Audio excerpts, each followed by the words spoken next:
You introduce those with you. Yes, good afternoon, Mr. Chairman. With me is Mr. Stan Romine, Director of Finance and Administration, and Ashley Doherty, Deputy Director of the Metro Public Health Department. Also joining us is Bill Hance, the Chairman of the Board of Health, and several members of my staff. Thank you. Dr. Paul, our threshold question is, can you operate within the mayor's proposed budget? The Health Department will be able to operate under the budget proposed by the mayor. With that, the floor is yours to make any comments about the Health Department and issues and accomplishments. Thank you. I want to start by thanking all of the Health Department staff who are always working to protect and improve health and well-being for everyone in Nashville. At the Health Department, we're very excited and energized because we are preparing to move into our new headquarters building. We're grateful for your support and for the administration's support in making this happen. We're moving in July. Look forward to a ribbon cutting in August, and you'll be invited. The building is designed to be healthy, green, and welcoming. We're excited to have an opportunity to showcase what a healthy workplace looks like, and also a welcoming place for our customers from everywhere in Nashville and really from all over the world. As we look forward to a new home base to serve the people of Nashville, we're also revitalizing the department. We're improving our overall health as an organization and working to advance positive change in health and well-being for Nashville. Here's just a couple of highlights. First, we pay attention to the basics. Our core public safety functions need to be solid and reliable. We perform many essential services for Nashville. We provide immunizations for children and adults. We provide confidential and affordable testing and treatment for sexually transmitted infections. We treat and prevent tuberculosis. We lessen environmental threats from ozone to radon to mosquitoes. We inspect food establishments, and we provide expert guidance to stop the spread of cases and outbreaks of contagious disease. Second, we're excited about the improvements that we're implementing with animal care and control. We are improving our communication with the public. We are revisiting and revising policies and practices and paying special attention to how we triage and handle service requests. We are pleased to have a substantial increase in community partners, and also we've seen a big jump in the number of animals that actually get a home. We're in process now of selecting the permanent MAC manager with interviews to occur in June. Last but not least, we know that Nashville's overall health needs to improve. We are the healthcare capital. We are only 13th healthiest county in the state of Tennessee, and Tennessee is not known as the healthiest state. So part of our work is focusing strategically on how Nashville can become a healthier place. This is not something that the health department can do alone, nor can government do it alone. We are working with the Mayor's Healthy Nashville Leadership Council on Nashville's Community Health Assessment and Community Health Improvement Plan. What's that? It is like doing a thorough checkup on Nashville's health. Councilmember Woodward, thank you for your help with that. Thorough checkup on Nashville's health, identifying key issues that need our attention, and then taking concerted action with partners on the prescription to improve our health. Healthcare is very important, but we need to pay attention to staying healthy in the first place. Just as there's more to driving than getting your car fixed, there is more to health than healthcare. And I really appreciate the many things that this mayor, Mayor Dean, and this council have done, both to dedicate time and budget to things that will improve Nashville's health. There is more to be done. We need to work together inside and outside of government toward a culture of health. Almost every big decision has a health impact, and every person and every organization can play a role in making Nashville a healthier place. With that in mind, and with the TV rolling, I'm just going to take a couple minutes to remind folks of some key items where people can take steps toward better health. First, join the Mayor's Walk 100 Miles with Nashville campaign. Either join or form a walking group, and you'll be more likely to keep it up. The mayor will be walking the Harpeth River Greenway this coming Saturday. Find out more on the Walk 100 Miles Facebook page. Second, check out the mayor's new nashvitality.org website. There you can track your progress alone or with the group. Also the Nash Vitality mobile app, which is a great tool to help connect people with healthy places in Nashville. Third, if you want to learn more about Nashville's health and the health improvement plan, check out healthynashville.org, all one word, healthynashville.org. Fourth, follow the Metro Public Health Department on Facebook and follow us on Twitter at Nashville Health as we get closer to our move-in day. And then one final public service announcement as we are in the last week of school. And this is for anybody who knows or has a sixth grader rising to seventh grade. Congratulations on finishing a year, but be reminded that seventh grade shots are needed. And it's probably better to take care of your seventh grade shots now rather than scrambling at the end of the summer. So once again, rising seventh graders, get those seventh grade shots now. Thank you, and I'd be happy to take your questions. Dr. Paul, just to prove that I listened when I sat through most of the mayor's budget hearings with you all, there were clearly some other things that you all are interested in, and my suspicion is that the mayor thought that they were beneficial too. They just couldn't identify the funds for that. I'm just curious that, I mean, as I recall, you talked about a pilot program dealing with asthma in the school system, a pediatric position. I'm just curious if there is something that was on your list that I'm not sure we can do it, but nevertheless ought to be emphasized and that we ought to be thinking about. I guess I'd just go back to your threshold question and say that the health department will be able to operate with the budget that the mayor has proposed. Yes, there were some differences between the Board of Health submitted budget and the mayor's budget, but we'll do the best we can. Okay. You'll still pursue your accreditation under this budget? Yes, we will. We think that's really important for the department moving forward. Hospitals get accredited, police departments get accredited. It holds us up to a national standard, and we think that's really important for us. Thank you. Councilman Claiborne. I was looking at your revenue reduction. You're just over $1 million in revenue down, and I'm looking through the financial here. Is that mainly because of grants, pass-through grants? Yes, there are grants that end.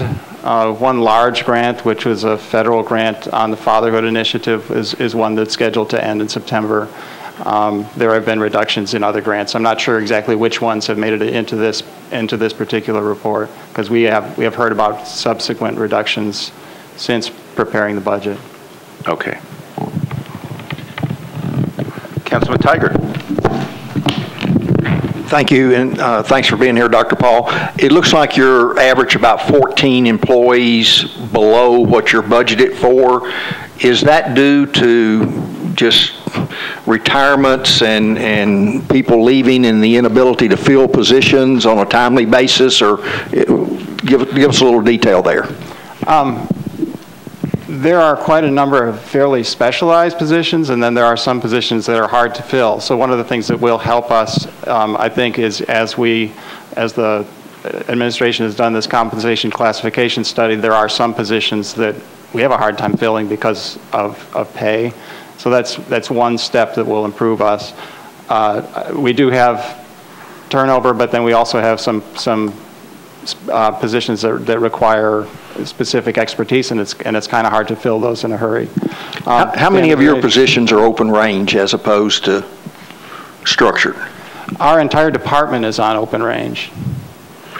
All right. We heard from Mr. Bernhardt from planning about, young folks, they were not competitive salary-wise, and the Planning Commission was having trouble, and even with the incentive of benefits and pension, young people weren't interested in that. What is the demographic of the people you're trying to recruit for these positions? I think as we look to, certainly within the world of public health and within the department, there are a lot of people who are going to be retiring in the near future. So it's going to have an impact on our institutional knowledge. It's going to have an impact on our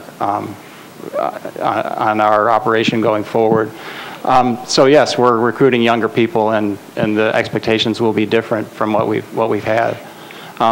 In some areas, particularly technical ones, we are looking to a younger workforce, and it's a workforce that has a higher turnover. So as an organization, we need the pieces in place so that it's not just one individual with institutional knowledge that carries us. That we have actually, procedures, structures. I mean, it's part of what you see in a grant and contract coordinator is that we need somebody who owns the process as people may come and go from positions of responsibility.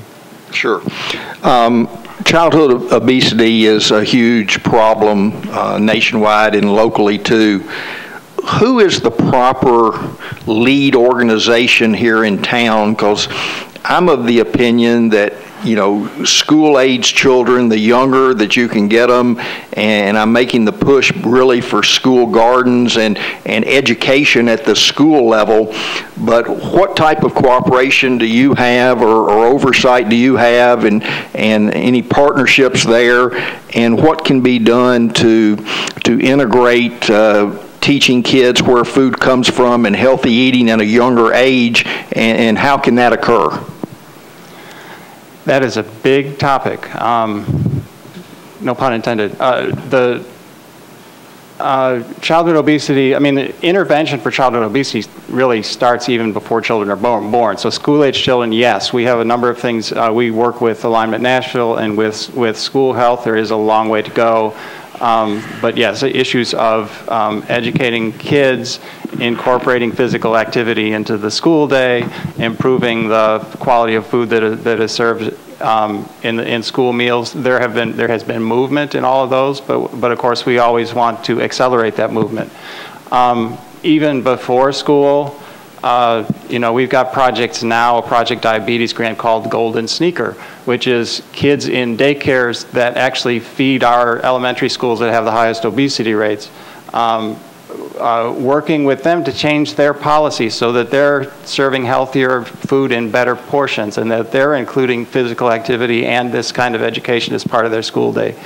Even earlier on, we provide WIC for over half the babies that are born in Nashville.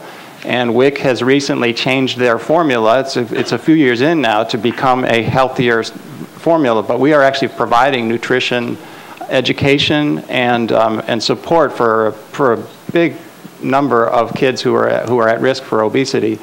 And then even before that, within WIC and before is we know that breastfeeding is the best way for an infant to feed and the healthiest, and that it actually plays a role in reducing obesity long term. So there's a whole spectrum of things, and it's a little much for one organization to lead that entire charge.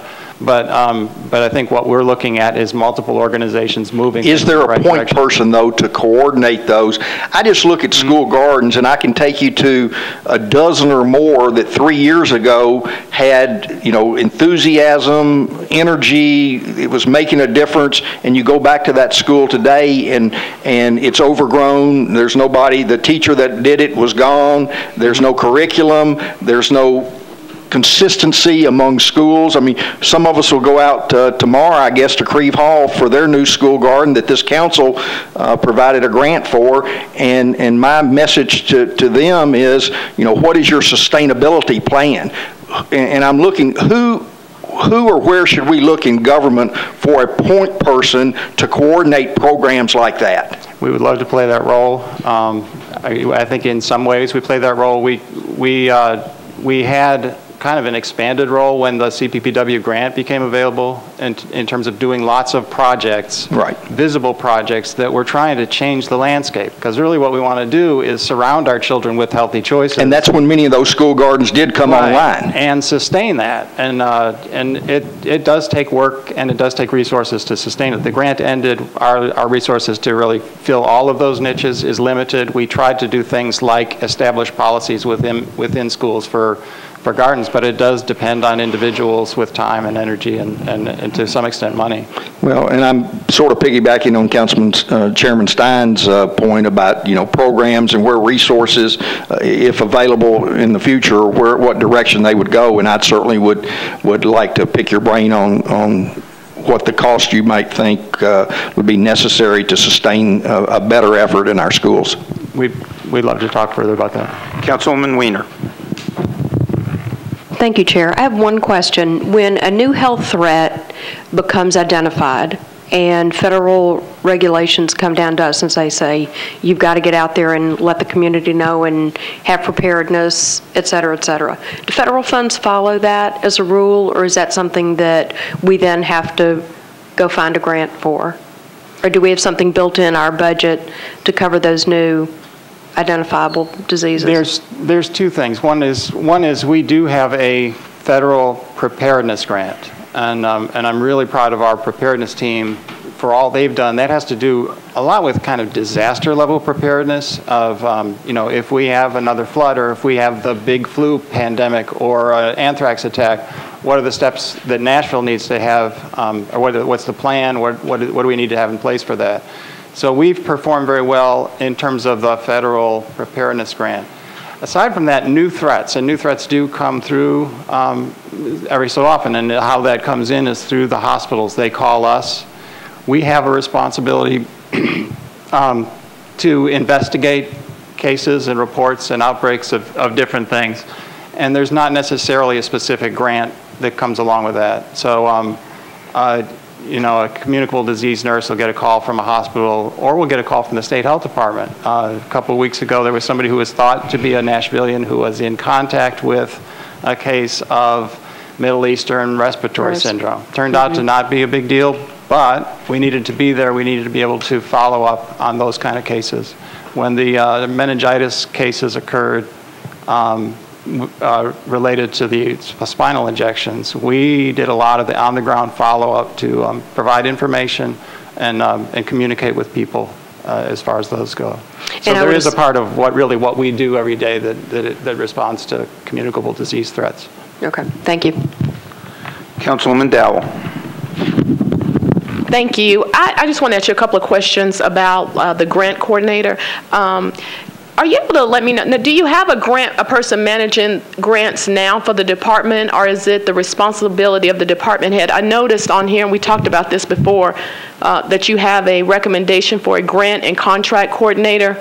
I was curious now, if this position is funded, this person's responsibility would be managing all the grants that come through the department? I think it's managing some of the administrative process related to grants, and every grant comes in under a program and a program manager who's really responsible for implementing the grant. But we have grants that come from a variety of different sources. They come from the state, they come from a variety of federal agencies, and then we have some grants that may come from foundations or other sources. They each have different administrative requirements. They each have different issues related to site visitation and reporting and all that. And I think what this position does is keep an eye on that across 38 grants that are valued at $25 million. They're not managing all those programs, but they're the requirements, for example. Making sure we're jumping through the hoops for each one. So just to clarify, this position will be the person responsible for like the requirements to make sure that the program manager is managing the grant in line with the requirements of the grant. Is that correct? I think it's largely on the administrative requirement side and the administrative processes and procedures of interfacing that federal or state or foundation source of funding with Metro's grant contract processes and procedures. So am I answering your question? Well, I was just curious because I know that you have a lot of grants, and we had an issue earlier this year about a grant, and then we're seeing where that fatherhood initiative grant money, that grant is over, and I know that because you have a significant amount of money that comes from grant funding, it's important to manage those grants properly so that they can remain funded. We don't have to return any money. And so the question I have is, before, because it seemed like the program manager over the grant had the responsibility for determining, what was aligned to the grant and what's not. And most cities that I've talked with, that's peer cities to us, they have a grant person, and that's what that person role. They don't have a necessary, like you, a doctor managing the grant. You may oversee the policy portion of the program, but the details of the grant is done through like a position like you have here, like grant and contract coordinator. So I was just curious, would this position help out overseeing those grants that we receive? Okay. Yes, that's the idea, is that this would kind of fill a gap. I mean, Okay, and I know Ronnie's rushing us.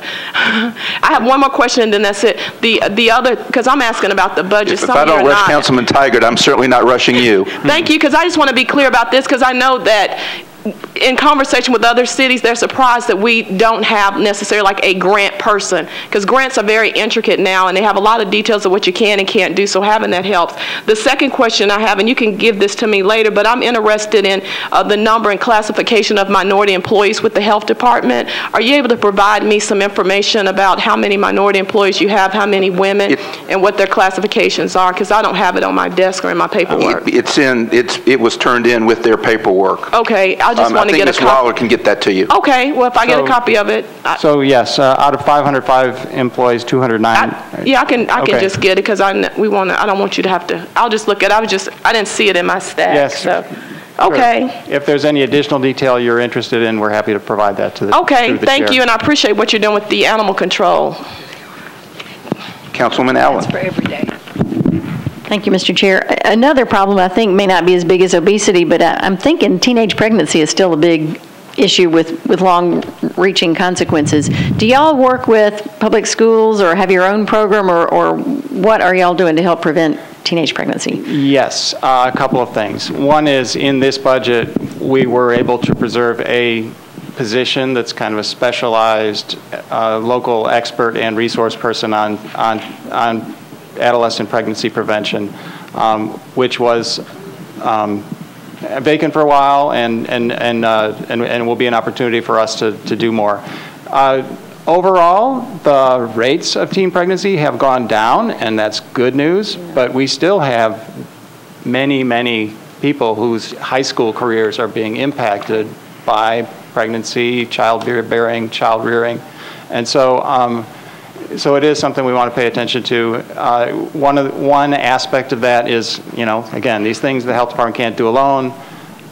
We're working with Alignment Nashville and other partners in the realm of adolescent sexual responsibility, and also in the realm of healthy starts. That is, if a teen has a child, making sure that child has every opportunity to succeed and grow up to be healthy.